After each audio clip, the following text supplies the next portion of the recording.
Good evening. Thank you, first of all, to all of our young authors who are here tonight. As we get started, we're here to celebrate their works, and this is their night, so I am definitely going to keep my comments short tonight. But a couple things that I wanted to say at the beginning. First of all, as we look within the school district to have enrichment opportunities for our students, one of the areas that we realized that they didn't have nearly as many opportunities as they deserve is with writing. We have a lot of creative students, and we wanted to make sure that we gave them an opportunity to express themselves creatively in writing. And a lot of times we write a lot, and we have our students write a lot. But a lot of times they have to write about a specific topic, they have to write in a very specific genre, and we wanted to leave that open to the students and really give them a chance to write about something they wanted to write about in a style they wanted to write in. And so tonight, when these students get there, the first ever publication of the Author Showcase, you will see a tremendous variety of writings, tremendous variety of genres and topics, and it really is a great, great collection. We've got students represented from elementary school, middle school, great representation of our student body. And we know that this is something that as we move forward with this in future years, it's going to continue to grow, and our publication is going to include more and more students. But thank you so much, students, for participating in our first ever Author Showcase. And without any further ado, we're actually going to go ahead and we're going to turn it over to some of our students who will come up and share their writings with you. Our first author who is going to come up and share with you is Alyssa Young. She is a fifth grader at Dixon Elementary School, and she will be sharing her poem entitled, "I Can't Write a Poem."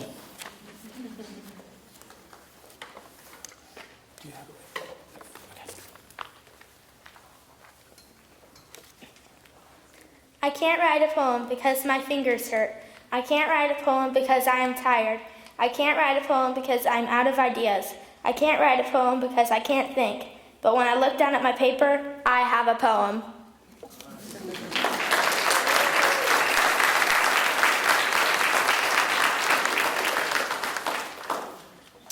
And next we have a young lady from Jacksonville Commons Middle School. Emma Gilger is in 7th grade, and she is going to also share her poem entitled "A Mirror's Curse."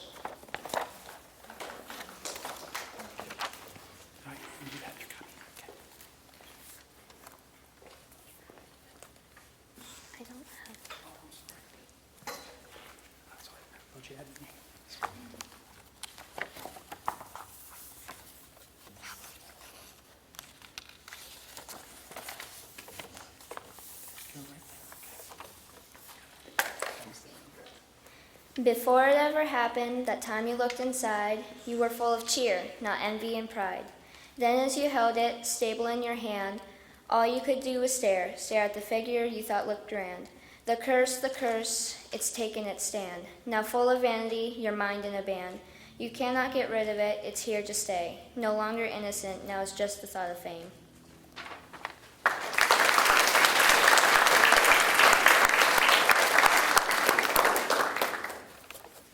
We'll continue with our student authors, and we have another 7th grader from Dixon Middle School. If Clayton James will please come up and share his nonfiction writing about the Holocaust.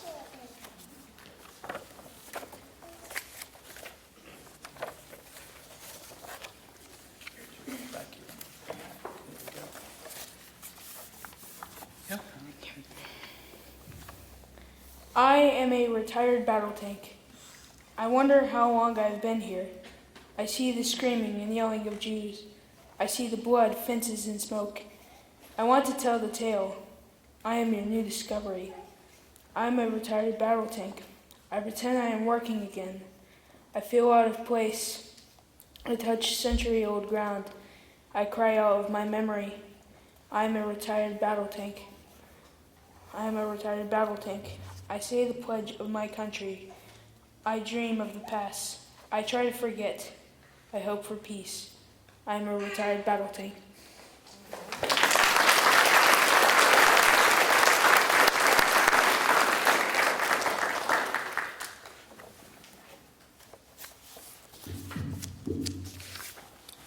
Okay, next we have one of our third grade students from right here at Blue Creek Elementary School. If Mr. Seth Pierre will come up and share his nonfiction writing, Trash-Free Lunches Are Best.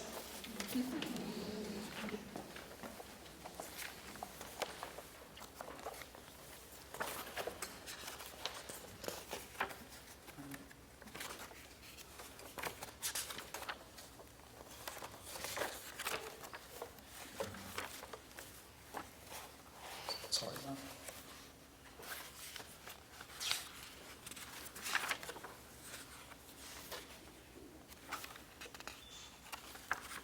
My bookmark fell out. Wait, you just passed it. All right, awesome. There we go. All right, buddy. Wait, that's in the That's not it. Yep, you saw the recycle symbol, didn't you? Here we go. There's the bookmark. Have you ever considered? We're gonna do this. There we go. Have you ever considered packing a trash-free lunch? You should try it. There are many advantages that come with it.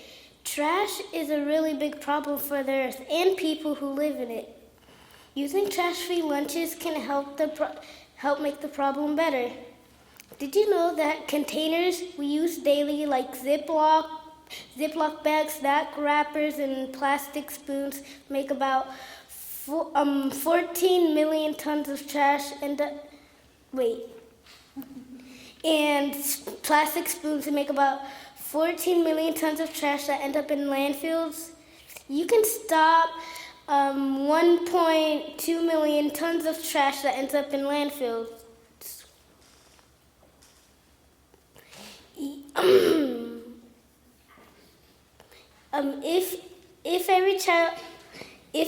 If every child in elementary school in the U.S. packs a trash-free lunch every day, when you pack trash-free lunches, you save money and you are also recycling. The text says that your lunch can save the planet. By packing your snacks in reusable containers, you can save your family about $250 per year in food costs. For example, instead of using a disposable water bottle, you can use a reusable bottle and refill it whenever you are done. That's why trash-free lunches are the best. It can help your family save money. It can also save the earth by recycling containers. That is why you should consider packing the trash-free lunches.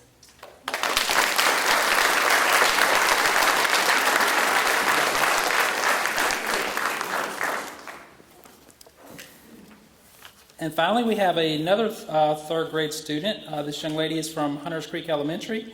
If Samaya Andrews will please come up and share her myth about why the solar system goes round.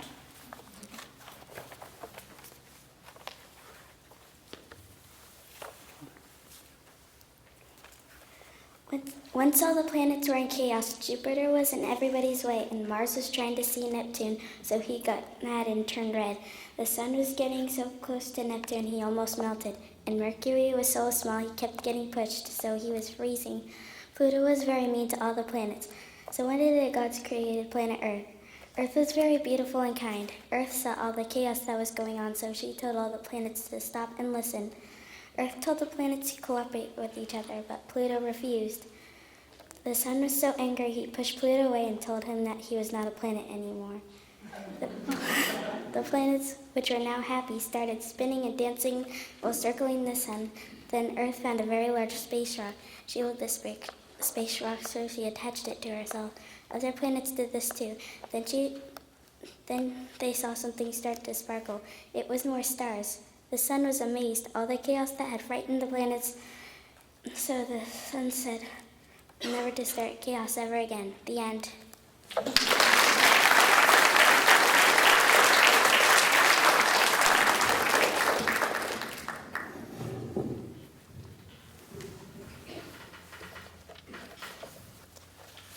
Thank you for our student authors who came up and shared their reading. That certainly is not an easy task to get up in front of a crowd and read something that you have written. So let's please give them another round of applause.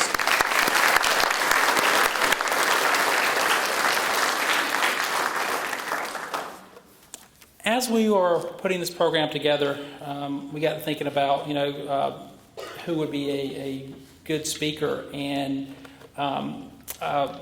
the ladies who have worked so hard putting this together, who you'll see around the room, and I will certainly thank them a little bit later, thought about, well, let's see if we can invite an author and have an author come and speak with our students. And so we are very, very fortunate to have an author with us this evening that is going to deliver our keynote address. And then after the keynote is going to open it up for, I believe, a few question and answer session with the students. Our keynote speaker tonight is Ms. Rebecca Petruck, and she holds a Master's of Fine Arts in Creative Writing from the University of North Carolina at Wilmington. She's a Minnesota girl, but has lived in Louisiana, Mississippi, New York, England, Connecticut, and currently in North Carolina. She is a former member of 4-H. She was also a Girl Scout and a cheerleader and competed in math counts, very well-rounded. She loves to read National Geographic, and she will read National Geographic cover to cover. Her debut novel, Steering Toward Normal, is a Blue Ribbon winner as a best book of the 2014 by the Bulletin of the Center for Children's Books. An American Bestsellers Association Indies introduced New Voices selection, as well as a Kids Indie Next List title. Vanity Fair's Hollywood dubbed it as a book we'd like to see made into a film.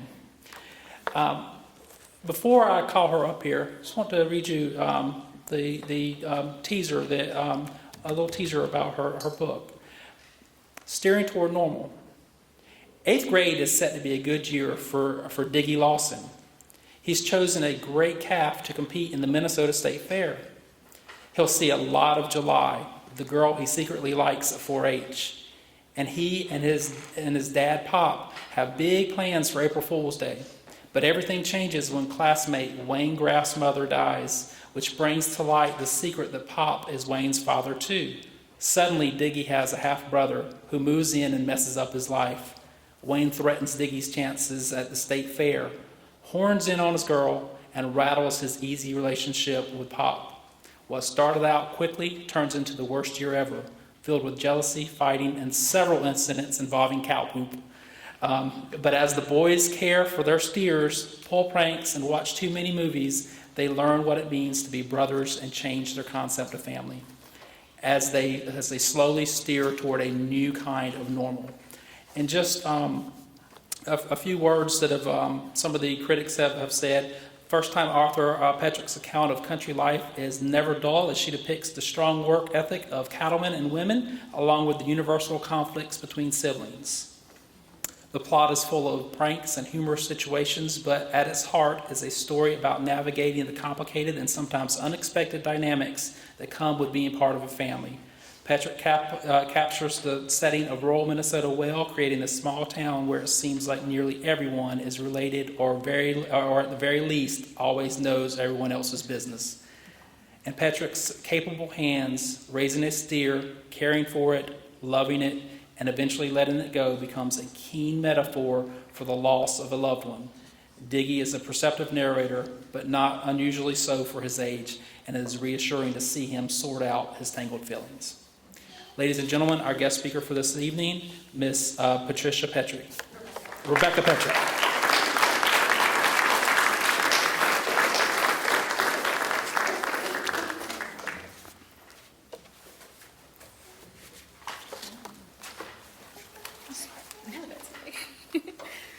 That actually takes some of the pressure off of me. As you can see, I'm a bad lady. And I don't think that will sit there successfully.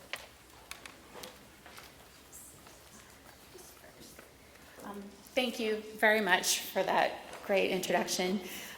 It's always humbling and nerve-wracking to hear somebody talk about your work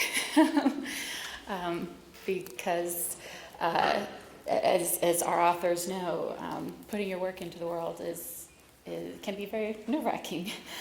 So I just wanted you guys to see that this is my book, Steering Toward Normal. It's real. And the first time it happened, when I got the first copy of the book, I cried. I'm so glad for you guys that you get to experience your first publication together as a group. So I think that's a very precious thing. I'm also very excited to see that you are all wearing blue ribbons. The book culminates at the Minnesota State Fair, where the boys are competing show steers, and you win ribbons. A blue ribbon demonstrates proficiency in showing steers, and then, of course, what you really want is a purple ribbon to indicate that you're a grand champion. But it's very exciting to get to see all the blue ribbons out there. So I'm sure it was just accidental, but it makes me feel right at home. So I was asked to speak for about 20 minutes and a little bit about my journey to become a published author. I thought I would speak for about half that and leave the other half for you to ask me questions, because I know that was always one of my favorite parts of author visits, the Q&A session, where I got to kind of pick their brains. So you are invited to pick my brain on anything, and I will say that I have particular experience with state fairs, cows, cow poop, and from my new book, Entomophagy, which is the eating of bugs for nutrition. So my next middle grade novel is all about bug eating. So loads of humor there. So in thinking about what I would have liked to hear when I was a young writer, 3 things immediately popped to mind. Be honest, be brave, never give up. In a way, all 3 of these things are the same thing. Like many of you, I'm sure, I started writing stories and poems in elementary school. I told everyone that I wanted to be a writer, and when I was in school and college, it was easy to believe the dream would come true, because dreams came true all the time then. My first kiss, my own car, traveling to Europe, meeting an author I loved. But then came time for apartments and bills and jobs to pay for them. I was very lucky because my first job was interviewing authors about their books. I thought I would learn a lot from them and become a better writer, but very quickly this dream job became a job, and one that didn't pay enough for me to also pay my bills. So I got other jobs. I got to travel to places like South America, India, and Australia, and personally see a rocket launch a satellite into space. I worked at an internet startup that covered all things crime-related, with live police scanners from major cities and copies of FBI files on celebrities. I worked at the best magazine publisher in the world, including Vanity Fair and Vogue, and more. And I lived in New York City and traveled to places like the Caribbean to see a total solar eclipse. I wasn't writing anything, but I had all these amazing experiences. And as a teacher in college once said to me, writers live first, then spend the rest of their years writing about it. I'm glad I had all those wonderful experiences, but after 5 years, I realized I had to be honest. I wasn't a writer. It was a turning point in my life, albeit a very, very slow one. Because while I knew I wasn't ready to give up on that dream, I was also scared. I hadn't really written anything in 5 years. So who was I kidding? A real writer would have been writing all that time. I had interviewed all those authors and heard their stories about how they woke up at 4 a.m. so they could write before going to their jobs as lawyers, or stayed up late into the night to write after having worked a full-time job and taking care of 3 kids. Those people had passion. I had excuses. So give up, right? But I just couldn't, because I had all these stories in my head. It was a time to be brave. And I thought about being brave for 2 years. Then September 11 happened. I was in New York City that day. I worked in Times Square. Lots of people, I and my coworkers,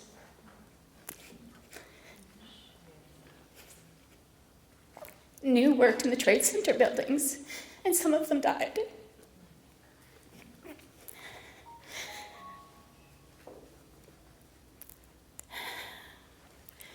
Deepak Chopra said, "The future is created with the choices you make in the present moment." A lot of people lost their futures that day with no warning.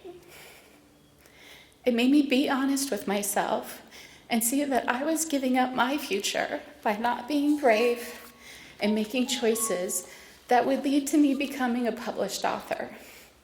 It was time to do something or admit I didn't want it badly enough. And by the first anniversary of September 11, I was in the creative writing program at UNC Wilmington to earn my master's degree in fiction. So I was done, right? I was honest with myself. I bravely gave up a safe and secure life and didn't give up my dream. But no, that was only the first step of a long journey. It's tough to be a writer for a lot of reasons. We get rejected a lot. I mean, like all the time. And that's good, because every rejection means you're one person closer to finding that one person who gets you and what you're trying to do with your writing. Failure is not a sign to stop. It's an opportunity to grow, change, and improve. Another reason it's tough to be a writer is because almost none of us become J.K. Rowling or Cassandra Clare or John Green. 90% of us will simply be books on the shelves next to those guys. We have to teach or work other jobs to pay bills between books, and that's fine. Success is achieving your dream, not trying to copy someone else's. But one of the biggest reasons it's tough to be a writer is that writing well means to share part of your soul every day. There is a saying, writing is easy, you just open a vein and bleed. Personally, I'm not a fan of bleeding. I avoided it for years, and my writing showed it. It didn't have the zing of my experiences, my hurts, growth, joys, grief, or love. It was lifeless. So the answer to fixing it? Be honest, be brave, never give up. Writing that connects with people is writing that says something true that you've learned about the world through your own experiences. Which means you have to share your experiences, often the painful or embarrassing ones, with a few happy episodes thrown in for taste. My writing improved when I asked myself 3 things. 1, what do you not want to write about? Be honest now. When I asked myself why I didn't want to write about it, 8 out of 10 times it was because I was being a chicken. I was afraid it would be painful or embarrassing or both. Number 2, will it really hurt you to write about that thing? Be brave now. When I wrote that thing, yes, sometimes it did hurt and sometimes it was embarrassing, but those were always my most heartfelt or funny scenes that readers connected with. 3, do you really want to be a writer? Because you can still give up, you know. This seems like an easy question to answer, but there are days when the dream seems too far away to catch. We all have to tell ourselves every day that I will be a writer, and I will never give up, even if that means I have to bleed a little. You can always be a writer at any time. It doesn't matter if you haven't written in years, or if you don't have the stamina to wake up at 4 a.m. You just have to decide. At your age, it's easy to be brave and be willing to bleed on the page and know you will achieve your dream. It can be tougher as you get older, and I hope this talk plants a seed in your mind that will grow if you ever need it. You can always be a writer at any time, no matter what. You just have to decide and then do it. When I was your age, things at home weren't great. And I often lied to myself about how things really were. I was scared and was willing to throw in the towel if it meant the not great things would just stop. But my life then was never going to be the rest of my life, because we all grow up. Things do change, and every day we have a chance to make them better. John Updike said, "You must imagine your life, and then it happens." I hope you will imagine your lives full of creativity, joy, and words of all kinds. Thank you.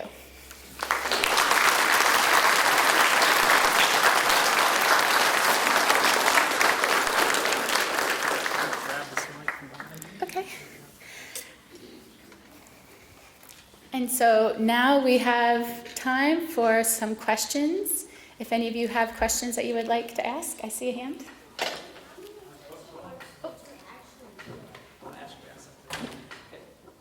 All right, guys, if you have a question, raise your hand, and I'm going to come to you with the microphone, okay? How many choice awards did you actually get? How many awards have I gotten? I've only gotten one actual award, which was the Best of 2014 book. But Steering has also gotten a lot of attention from some great outlets. So thank you for asking. How long did it take to get your first book published? So Steering Toward Normal started when I was in the MFA program, probably in 2005. And I wrote it off and on for about 5 years before I started submitting. And it took another couple of years to find an agent. Before that, I wrote Steering Toward Normal 11 times from beginning to end, not counting all the little stops and starts in between, before I felt it was ready to go. So one, it took a long time just to write a book, especially the same book, 10 different times. And then when I started querying agents, I queried 47 agents, and I heard back from 9, so not great odds. 3 asked to see more work, and 1 offered. So the statistics can seem kind of daunting, but like I said, you have to be out there, and every rejection is just getting you that one step closer to the person who will understand what you're trying to do with your book. Thank you. Do more people like fiction than nonfiction? I think definitely yes, but I might be biased, but fiction helps. The difference to me between fiction and nonfiction is that with nonfiction, we're very aware this is a true story. And sometimes it can be beautiful. There are amazing true stories out there, like Unbroken and Seabiscuit. But to me, a lot of times, those books can kind of feel like homework, even as an adult. But with fiction, you're encouraged to suspend disbelief, to put yourselves in the shoes of the main character and experience that life. And for a little while, you can be Alaska in Looking for Alaska, or you can be one of the nerds in Michael Buckley's Nerds. And that's an amazing gift, and I think people love that. It helps them, one, deal with issues that they might not know how to deal with on their own, because they can see how somebody else is handling it. But 2, it's also just a great, fun escape. So I vote fiction. Thank you. What inspires you to write? What inspires me? Well, for each book, it's something different. For Steering Toward Normal, it was actually a photo of 2 boys who are about the same age, standing under a bridge, looking very tough. They had their shirts off and were wearing jeans, and we're just kind of standing there like we're the coolest. But they also had that gangly kind of adolescent look that I just looked at them and were like, you're not tough at all. But they also had some kind of connection between them that to me felt brotherly. And I was like, well, how can we be the same age and be brotherly in some way? And that just kind of sparked things for me. For the new book, Bugs, it was a National Geographic article. As noted, I'm a fan.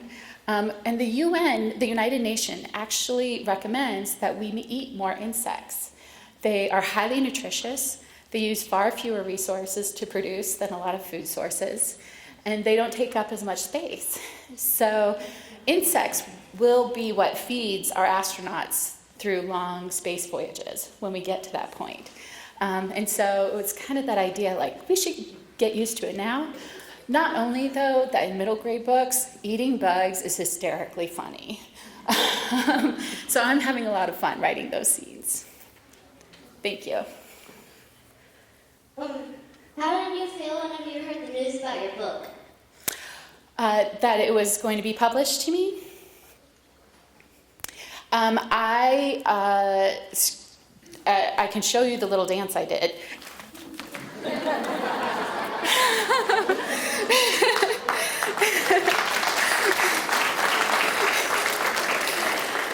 And then I called my parents when I was stopped shaking enough to actually dial.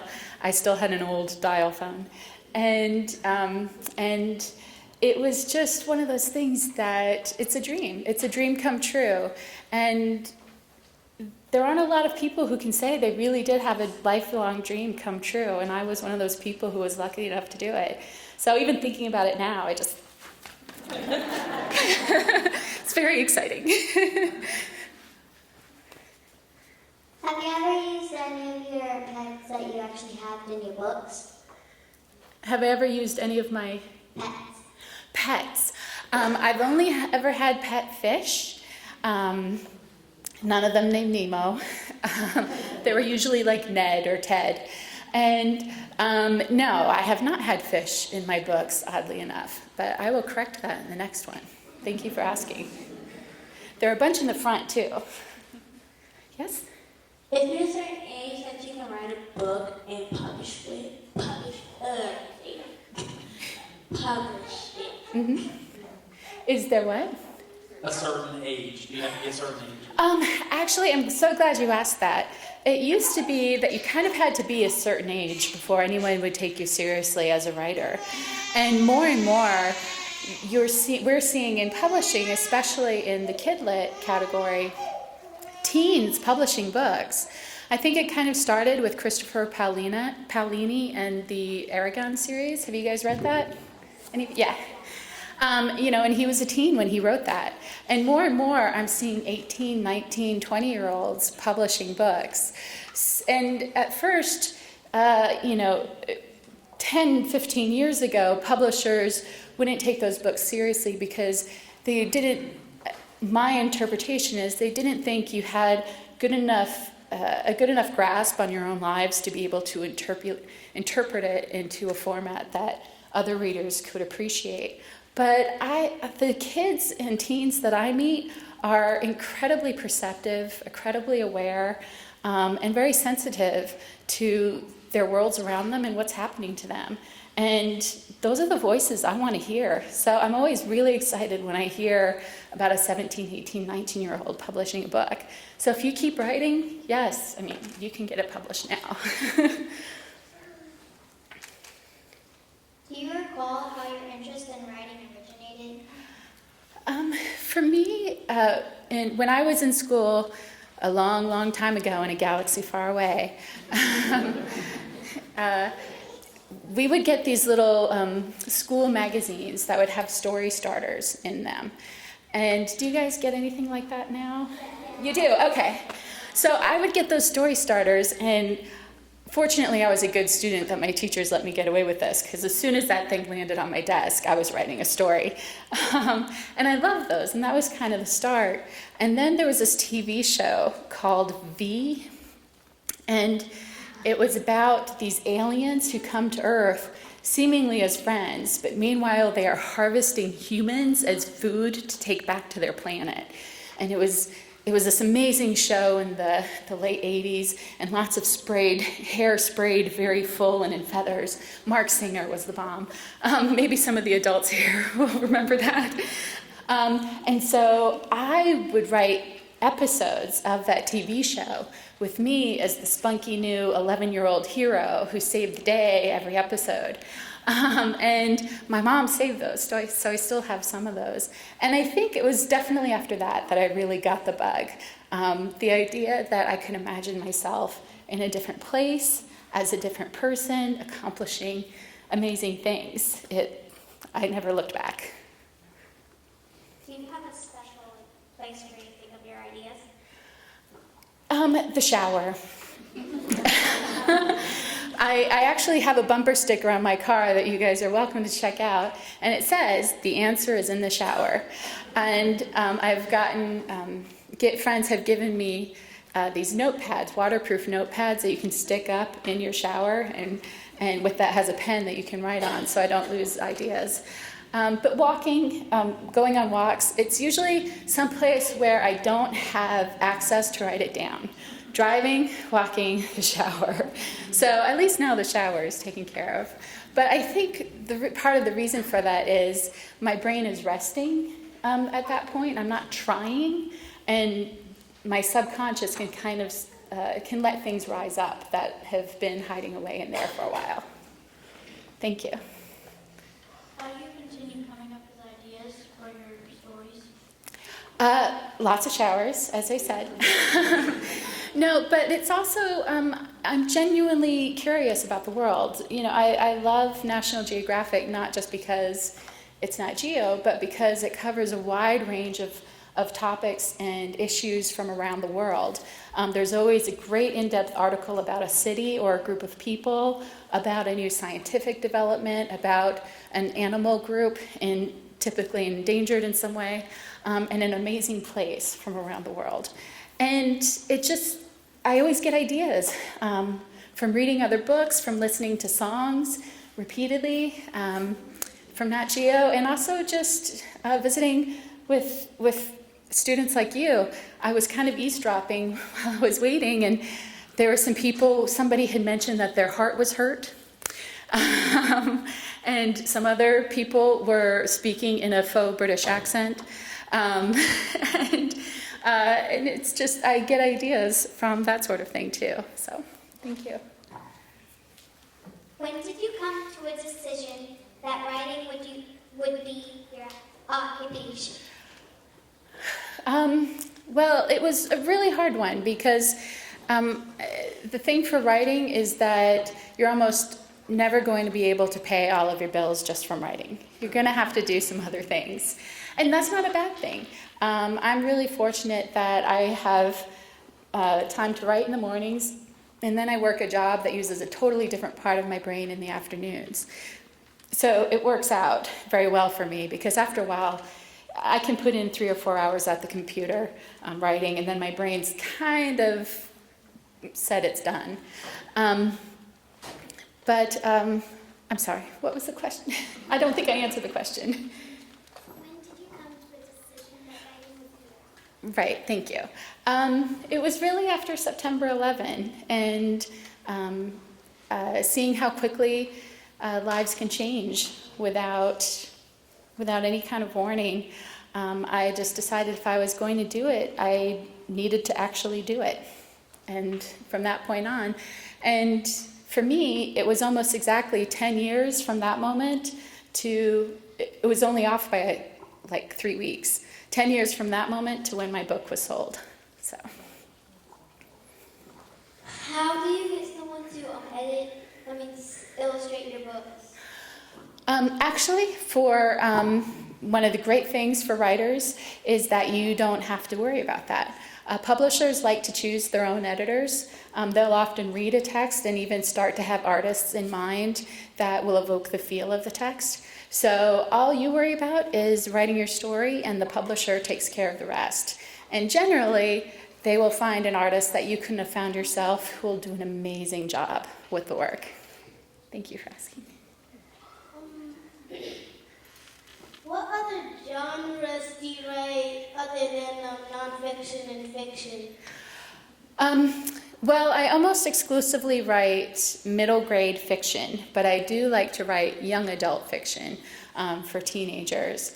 And I'm working on a novel now that I'm hoping to keep young adult, but it does have a very sad ending and might end up having to be written as an adult novel. But I am almost strictly fiction. It's where my passion is.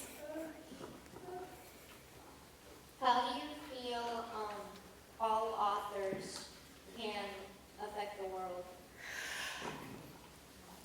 Whew. I think how authors affect the world is by sharing their experiences. And every time I share a part of myself with you, we're connecting. Even if we haven't met, we form a connection. And any kind of books I read too, I connect with that author in some way. I might understand a new idea, understand love in a different way, understand what friendship means in a different way, be more resilient in the face of being bullied or being upset with something that happened with my family. By putting ourselves out there, we are saying, please join our community.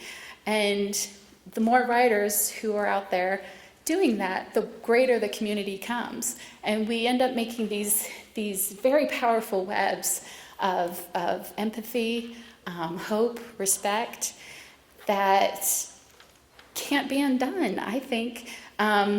When someone really falls in love with the book, that's a book that they will remember the rest of their lives. So it's a great gift that writers give to us, and it's also a great gift that readers return to us too. So, thank you. I have about 2 more questions here, okay? Oh, yeah. About how much fan mail do you get a month? Not a lot. I get I get tweets from readers or Facebook messages. One of my first pieces of actual fan mail was my favorite because it opened with, "I like steering toward normal so far."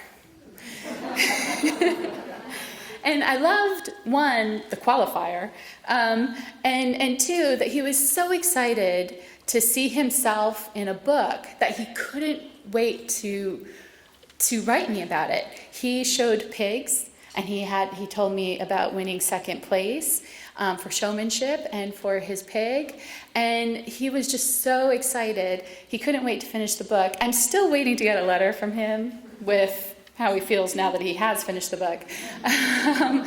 But I love to hear from readers. And one of my favorite comments from a reader was that Diggy and Wayne and Crystal and Jason are the other 2 friends, same age friends in the book, are kind of like the Harry, Ron, and Hermione of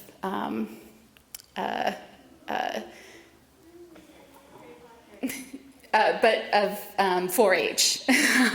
So like the 4-H version of Harry Potter. And I was just like, yes. So that was very cool. Do we have time for? Okay. Why did you want to become an author? Why did I want to become an author? I think the big thing was that I had these stories that I wanted to share. Partly because writing is a great way for me to clarify my own thoughts about how I feel about the world too. And also by doing that, I wanted to share those ideas with other people and get feedback and see if they agreed, if they connected, if there was something that we could do together to make things better for all. So. Let's give Ms. Petruck a big round of applause. Thank you. Thank you. Ms. Petruck, before you leave, I know I saw a couple more hands coming up as we were finishing up questions, and I'm not sure what her schedule's like, so. I'll be here. If, possibly at the end, maybe you can ask her a couple of questions at the end. Yes. Thank you. Before, you can go ahead. One of the things that I like to do to show our appreciation is, I think she may have already picked up a copy, but I do want to formally Thank you. give Ms. Petruck an edition or a copy of our first publication and thank her for her time and her thoughts and her bravery for being willing to just open it up for questions, because when you do that, you never know what the question you're going to get, and y'all ask great questions. So thank you for that. Thank you. Thank you so much. Thank you so much.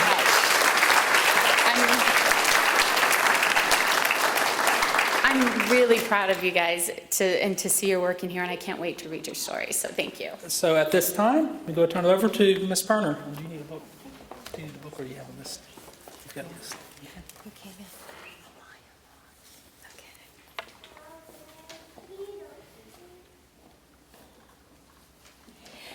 Well, this is my pleasure, and I know Frankie will join with me to say that standing up here and looking into the faces of these writers is so exciting. We are so proud of you, and we're just so excited because we know, and everything that Rebecca has said about writing and how personal it is and how courageous you have to be to write. We know that you are creative, courageous, and we're just so proud to have you here tonight. So it's my honor to call your names, and we'd like you to come up as I call your name, and we'll give you a copy of the publication. And it's beautifully done. It's full of your writing, and I know that you will treasure it and share it with your family and your friends. Okay, so our first author is Sumaya Andrews from Hunters Creek Elementary. She's a third grader.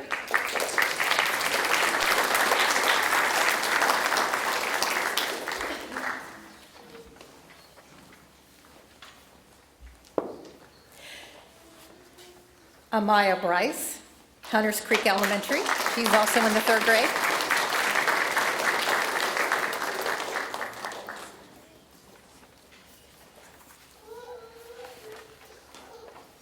Allison Cowan, Dixon Middle School. She's in grade 7th grade.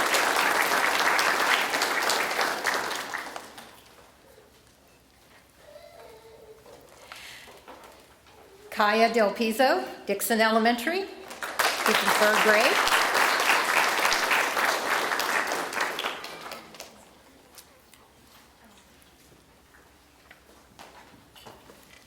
Emma Doyle, Hunters Creek Elementary, 3rd grade.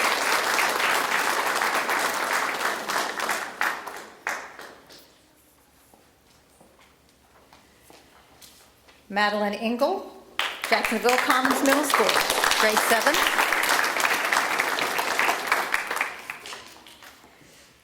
Anna Ford, Blue Creek Elementary, grade 5.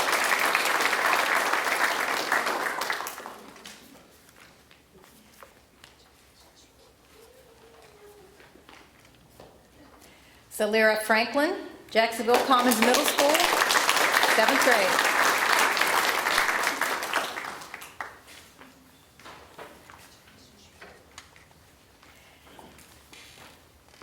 Nathan Fritz, Queens Creek Elementary, grade 5. Emma Gilger, Jacksonville Commons Middle School, grade 7.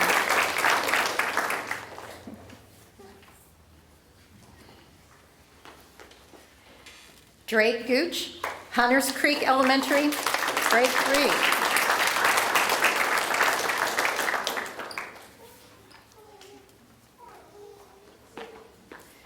Chaz Hardy, Dixon Middle School, grade 7.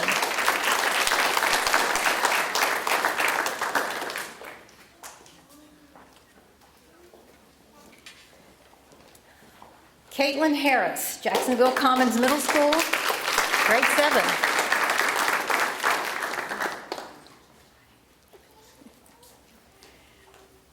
Clayton James, Dixon Middle School, grade 7.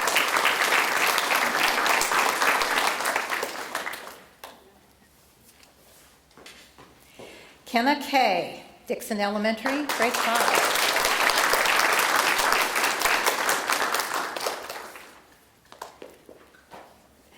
Natalie Litton, Hunters Creek Elementary, grade 3.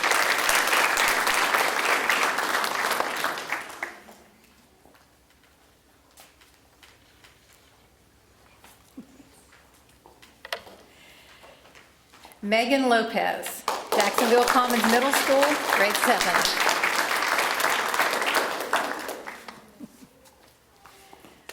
Tyler Morgan, Dixon Middle School, grade 7.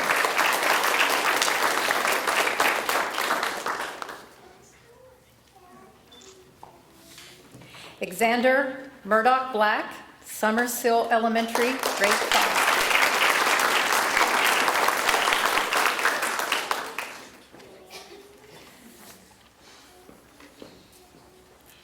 Seth Pierre, Blue Creek Elementary, grade 3.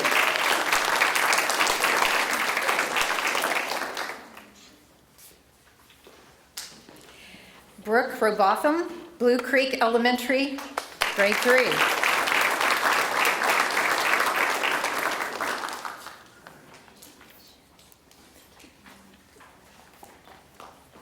Jacob Rivenbark, Summersill Elementary, grade 5.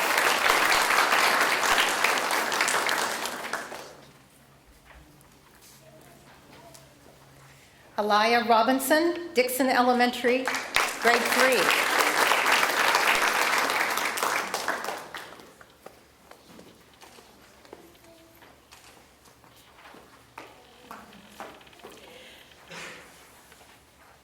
Kyra Rueda, Summersill Elementary, grade 4.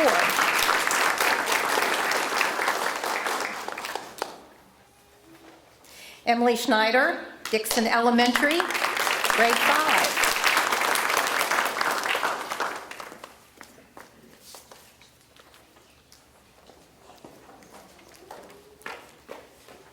Abigail Scoggin, Jacksonville Commons Middle, grade 7.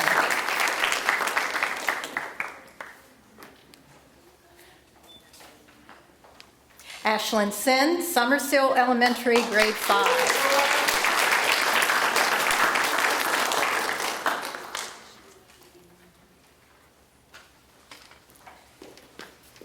Peyton Sparks, Queens Creek Elementary, grade 5.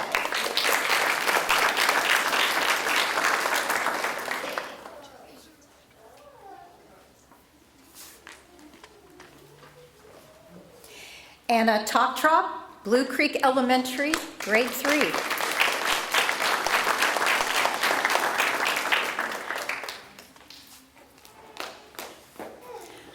Alana Wallace, Summersill Elementary, grade 3.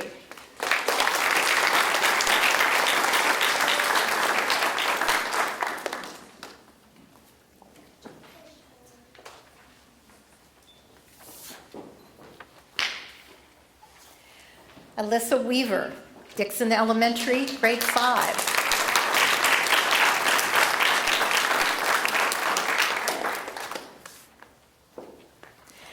Alyssa Young, Dixon Elementary, grade 5.